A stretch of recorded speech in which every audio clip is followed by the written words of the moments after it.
Hello everyone! In this video, we are going to discuss word problems involving linear equations. So in these examples, we will discuss number-related word problems. Okay. So of course, the steps in solving word problems are the following. First, we have to read and analyze a problem, and then next, we need to choose a variable to represent one unknown, and then we represent the other unknown in terms of the same variable. So take note that we are only dealing with equations with one variable, sorry. Okay, and then next is formulate the working equation. So this part is very important because this would determine whether the answer that we will arrive will be correct. Okay? The answer that we will obtain will be the correct answer. And then, we need to solve the equation. Okay? After solving the equation, so this means that we need to find the value that would make the equation true. After doing that, we answer the question in the problem. Okay? The value of the variable is not yet the answer to the question. That would still depend on whether the specific variable is already the answer. But still, we have to answer the question. Okay? So let's have some examples. 7 less than the product of 4 and a number is equal to -5. We can use any variable to represent our given. So in this problem, the given is a number. So we are looking for the value of a number. Let us use a variable to represent that number. Let's use x to represent the number. Okay, and then based on that, we will go back to our problem. According to the problem, 7 less than the product of 4 and a number is equal to -5. So let's change that, or let's turn that into an equation. Okay, and this will be our working equation. 7 less than the product of 4 and a number.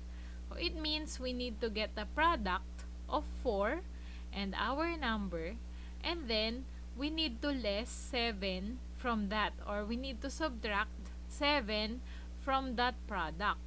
Okay? And the result is equal to -5. So this is the translation of the word problem into equation. Okay? We will now solve the equation. Solving for x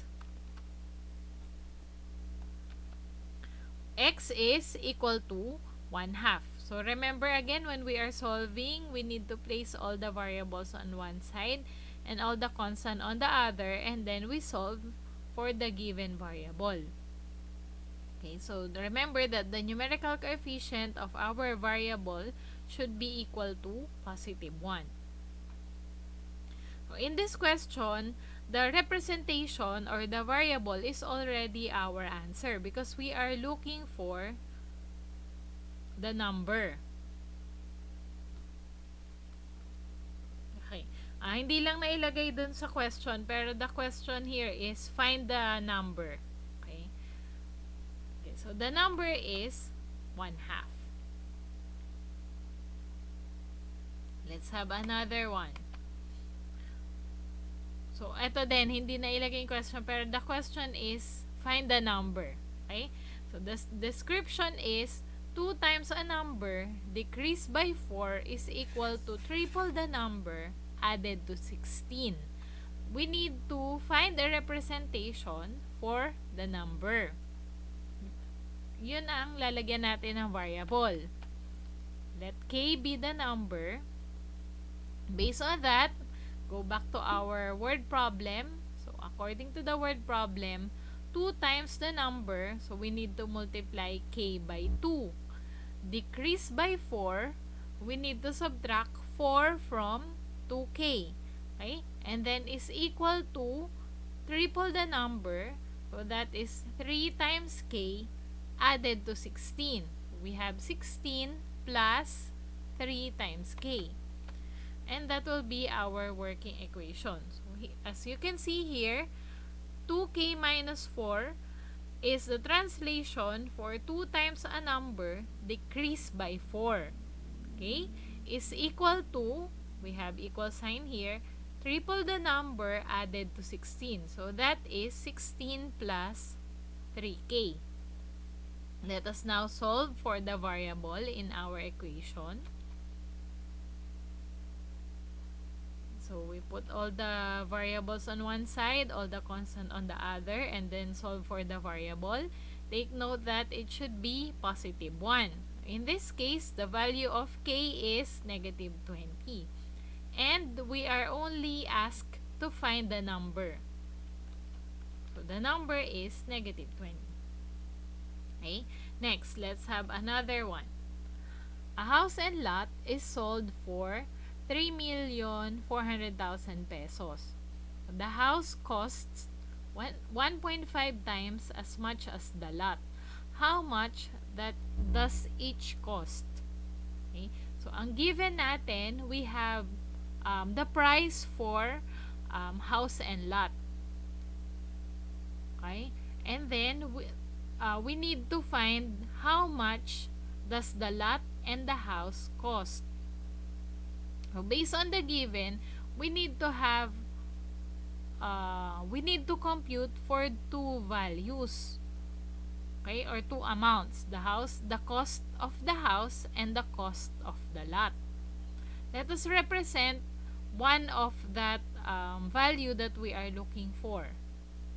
Okay, so as you can see here in the problem, the house costs 1.5 times as much as the lot, meaning we can just represent the cost of the lot with a variable. Okay, so let us use y to represent the cost of the lot, and then since it is indicated in the question that the house cost 1.5 times as much as the lot, then we multiply the variable that we use for the lot by 1.5. So that is 1.5y. That will be the cost of the house. Okay? We cannot use another variable because we are solving the equation using only one variable. So we cannot solve it if you will use a different variable. Okay? Kasi ang mangyayari nun, if you use a different variable for the cost of the house, then in the end, your answer will just be in terms of the other variable. And magko-compute pa kayo. So, sa representation pa lang natin, you will already use just one variable, and then you will just represent, if there are one value that we need to solve, you will just represent the other one in terms of the variable that you use for the first one. Okay? So, based on the question, then, in this problem, the sum is 3,400,000. Oh, in our working equation will be y plus 1.5y is equal to 3,400,000. Okay? And then we solve for y. Okay, this is the value for y, 1,360,000. This answer the question. So the question is, how much does each cost? Okay? Hindi pa niya na-answer. This is just the value for y. Okay? And hindi pa rin na-compute yung value nung isa, which is the cost of the house. Okay? So, i-substitute natin yung y natin, that is 1,360,000. Yung house naman, we will multiply this by 1.5. Okay, so 1,360,000 times 1.5 is equal to 2,040,000. Okay, So this is the cost of the house and the cost of the lot. We need to answer the question. And then we will just write it in sentence form. So the lot cost 1,360,000 and the house cost 2,040,000. Of course, you should include the unit kasi meron dito unit of measure. Kung ang question ay number lang, you will just write the number is. Pero in this case, kasi amount yung pinag-uusapan. So, dapat meron tayong ilalagay na unit for the amount. Okay? Okay, let's have another example. The sum of two numbers is 15. Okay? 1 less than 3 times the smaller number is equal to the larger. So we are looking for two numbers. Find the numbers. Okay, let us represent one of the number. Let's use M to represent the smaller number. Based on the question, the sum of two numbers is 15.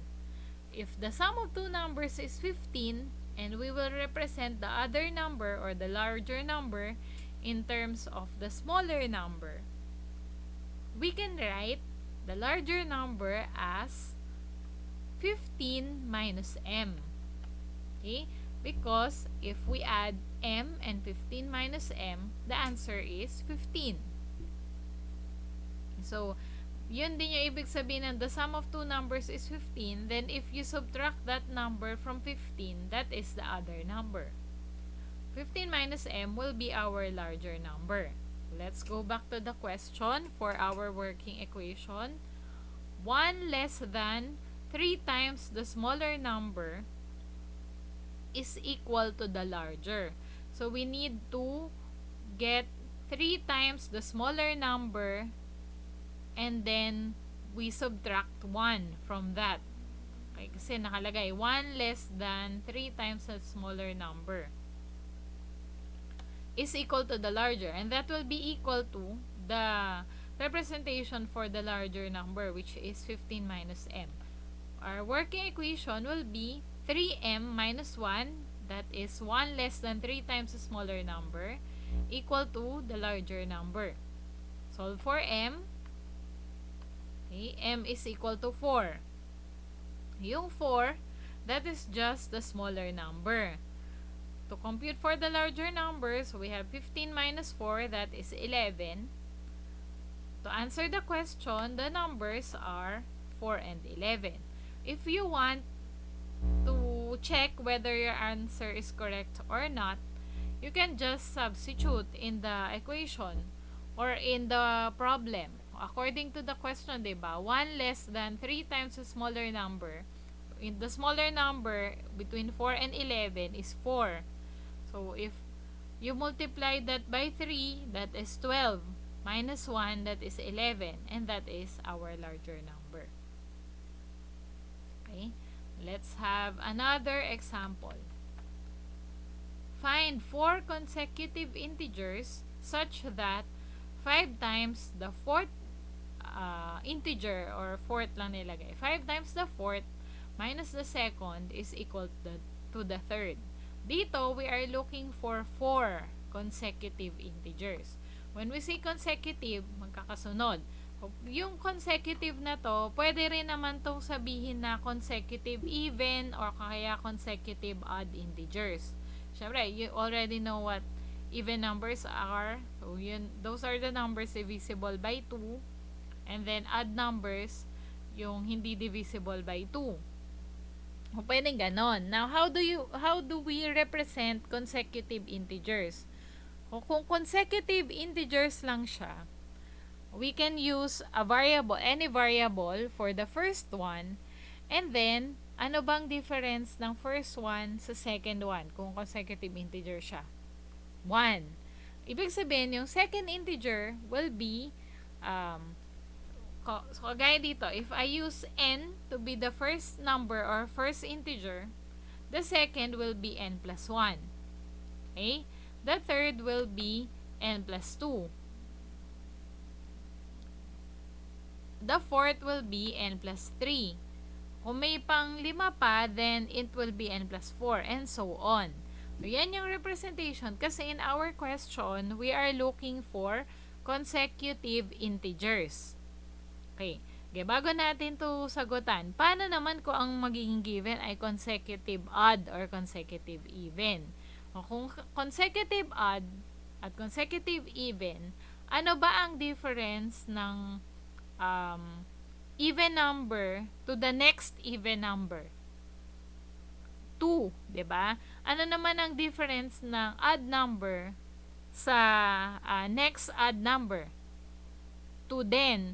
Ibig sabihin, for consecutive odd or even integers, pwede nating gamitin na variable for the first one will be any variable, and then yung second one will be the variable plus 2. Kasi yun yung difference nila. Although, syempre, if we have x for an odd number lang talaga yung pwede natin i-substitute doon. At odd number lang talaga yung mako-compute natin doon. Yung x plus 2 natin, yung x doon dapat odd number. If we are representing consecutive odd. Okay? Kung consecutive even naman, syempre yung variable natin doon will always be even. Okay? Ayun. Dinagdag ko lang siya. Pero itong question naman na to ay consecutive integers lang. Kaya, ang difference from one consecutive integer to the other is just 1. Kaya, yan yung representation natin dun sa 4 consecutive integers that we are looking for in this question. Okay? Kung nakalagay dito, the 5 times the fourth minus the second should be equal to the third. Okay?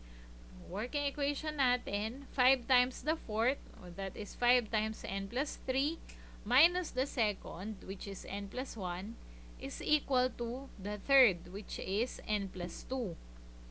Okay? Let us solve. So, distribute natin. 5n plus 15 minus n minus 1 equal to n plus 2. Combine like terms. And then solve for n. N is negative 4. Ibig sabihin, negative 4 is our first integer. Yung kasunod, plus 1, di negative 3. Yung kasunod, negative 2, and then the fourth one is negative 1. To answer the question, the 4 consecutive integers are negative 4, negative 3, negative 2, and negative 1. Okay?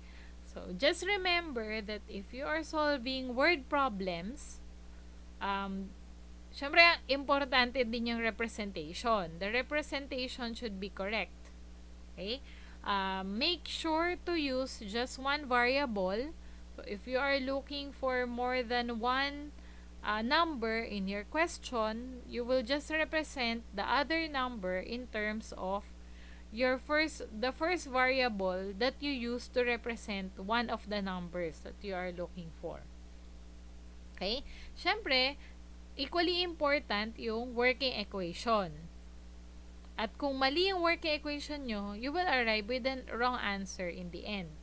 So, it is important for you to review kung ano yung mga keywords na ginagamit to determine addition. Ayan yung sum, added to, and so on. Ano naman yung ginagamit kapag subtraction yung operation? Difference, subtracted to, subtracted from. So, take note kung paano yung arrangement kapag subtracted from. Okay? Kung multiplication naman siya, kailan product or or a number multiplied to. Okay? Kung quotient, ano yung mga keywords. At tapos yung equal sign, pwedeng gamitin dyan is equal to o kaya yung is. Nagde-denote din siya ng equal. Okay? Yung working equation ang magde-determine kung tama yung magiging answer natin. And syempre, yung solution, yan din naman yung kailangan tama talaga yung pagkakasolve niya ng value, ng variable. Okay? And then after that, make sure that you answer the question. Hindi natatapos yung ating solution by finding the value for the variable. Kasi if you find the value, that is the value of the variable na nalagyan niya ng representation. It does not yet answer the question. Okay? You need to answer the question. Okay? So, that's the end of our discussion. Thank you for watching. Bye!